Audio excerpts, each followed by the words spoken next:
कसबा बावडा इथल्या फायर स्टेशनमध्ये रघुनाथ साठे या चालकावर चाकू हल्ला झाला। या हल्ल्यात साठे गंभीर जखमी झाले। ही घटना आज दुपारी 3:30 वाजण्याच्या सुमारास घडली। या प्रकरणी महापालिकेच्या आरोग्य विभागातील कवाळेवर संशय व्यक्त होतोय। घटनेनंतर हे प्रकरण मिटवण्यासाठी सीपीआरच्या आवारात प्रयत्न सुरू होते।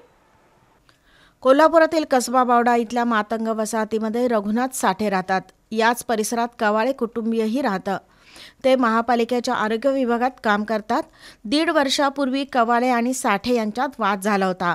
आज दुपारी कवाळे पंचिंग करण्यासाठी कसबा बावडा इथल्या अग्निशामक दलाच्या कार्यालयात आले होते।